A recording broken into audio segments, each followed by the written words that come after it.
This week's AEW Dynamite is the fourth to be held under the name Winter is Coming, but would you even know that ahead of time had you not caught the match graphics leading up to it?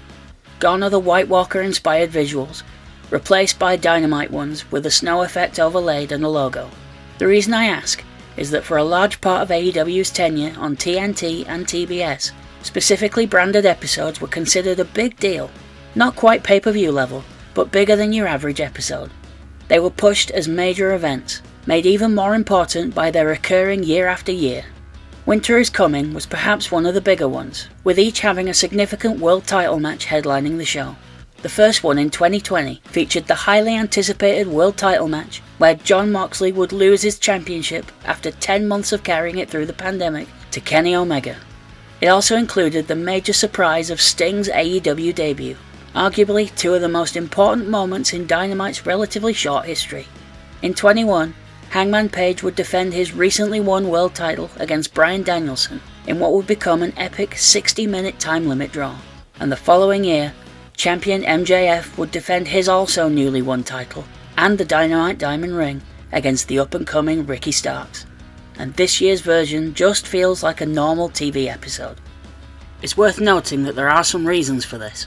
Firstly, MJF is currently injured and so isn't wrestling, and is also scheduled to defend his title at World's End, therefore having one on TV so soon might not be the best idea. Also, there are 3 Continental Classic matches, each with a 20-minute time limit on this show, which combined will take up about half of Dynamite's runtime, leaving you one more hour to fit everything else you want to in.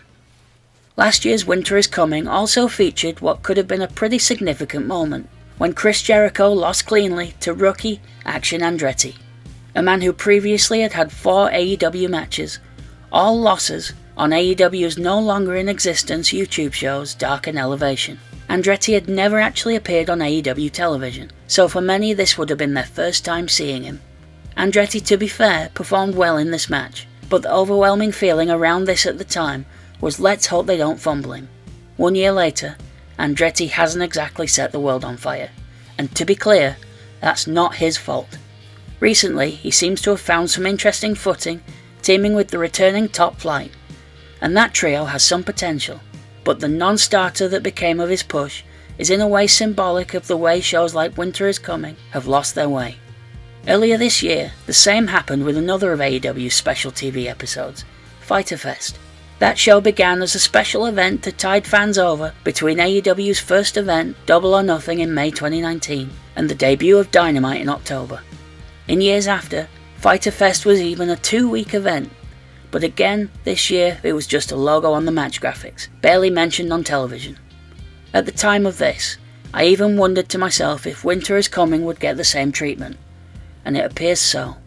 It's fair to guess that the reason for this change might be the increase of pay-per-views on AEW's schedule, and until the announcement of World's End later this month, I had also wondered if Winter is Coming might be upgraded to be the December pay-per-view. I guess the question we ought to ask is, do these special TV episodes increase the ratings any?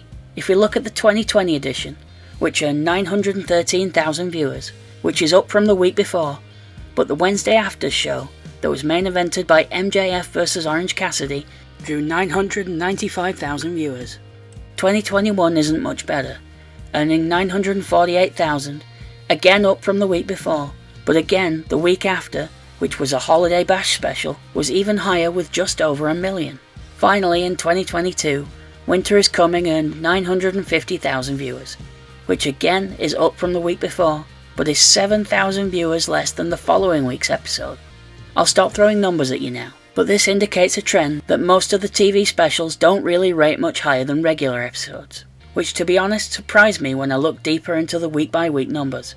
You could however make the argument that the week after draws a higher rating every year because of the fallout from Winter is Coming, which in a nutshell is why I tend not to rely on ratings too much as evidence, because there are so many different ways it can be interpreted. There are some exceptions, such as the Brody Lee tribute show, but overall it looks like these specials don't add much to the viewer base, but they might gain an edge over a certain other company. I suppose I ought to mention the elephant in the room. The real reason these special episodes of TV became a thing in the first place. When AEW Dynamite started, NXT moved from its old home and 1 hour format on the WWE Network to a competing 2-hour time slot on the USA Network. They even did it 2 weeks earlier than Dynamite's premiere date, just to try and get an edge over AEW. From October 2019 until April 2021, NXT and Dynamite went head to head, with AEW winning 63 weeks compared to NXT's 10 victories, with 2 weeks that could be called a tie, and 5 weeks where one show or the other didn't air head to head. This would come to an end when NXT would move to Tuesday nights.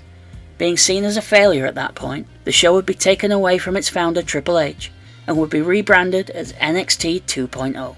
It feels weird to think about that now that DX is running things now, doesn't it? During the 80 weeks that the two shows competed, one trick both companies used was to promote specific episodes as specials, and this would usually provide a boost to the ratings for either side over the other. AEW did this first, controversially promoting Bash at the Beach, a 2-week event in January 2020, where week 1 would include the final, to date, wrestling match of WCW veteran Diamond Dallas Page. Week 2 would take place aboard the Chris Jericho Rockin' Wrestling Rager at Sea cruise ship, a show that harkened back to the WCW days of producing their annual spring break shows from Club Lavella, where someone will be thrown into the swimming pool, in AEW's case, MJF. The reason this was controversial is that Bash at the Beach had been a WCW property, and it wasn't clear if they were allowed to use the name, or if WWE actually owned it still. In later years, AEW would avoid this by rebranding their mid-January special as Beach Break. Perhaps for this reason, NXT would inherit former WCW properties as their TV specials, such as the Great American Bash and Halloween Havoc, not unlike a dog pissing on a spot to mark its territory. Ever since Bash at the Beach, AEW has relied on their own unique branding for such events, like St. Patrick's Day Slam, Holiday Bash, New Year's Smash among others.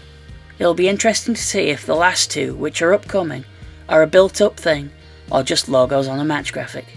Since what is colloquially known as the Wednesday Night War ended, these TV specials continued for a bit, but seem to have gone in different directions. NXT has presented the Great American Bash and Halloween Havoc among others as premium live events on Peacock in the US or WWE Network elsewhere. To be fair, they've also brought back former WWE properties for NXT specials as well, such as In Your House and No Mercy, the latter of which receiving a truly impressive intro video inspired by the classic 2000 Nintendo 64 game of the same name. AEW seemed to have gone the opposite route, by diminishing the importance of such specials while keeping the branding. The obvious exception would be Grand Slam, which takes place in Arthur Ashe Stadium, so looks and feels like a big show still. Well, it did when they were selling it out, but that's a whole separate problem. In the end, I suppose it's interesting to see how both companies treated these TV specials. NXT has done what seems to work for them by making theirs into premium live events, while AEW seems to have diminished theirs in favour of adding more pay-per-views like Wrestle Dream and World's End. In the case of AEW, this is a fairly recent trend. The early part of 2023 still followed the more than monthly gap between pay-per-views that had been the case since the beginning. It's not official at the time of me making this, but it feels like AEW are moving towards a more monthly pay-per-view format. Frankly, as a day one AEW fan, I was worried about this.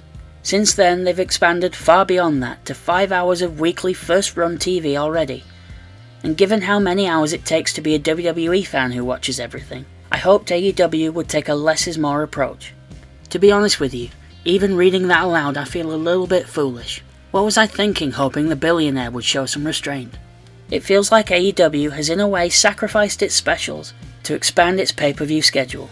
This might actually benefit AEW's frankly oversized roster, as more people, in theory, get to appear on pay-per-views, and in turn make more money in the long run. I'm not against that at all, but I'd also rather have television specials that can boost engagement with your audience, while not adding a price for doing so. I guess my point is that these TV specials, if done right and promoted, could maybe engage more casual fans if you build them properly.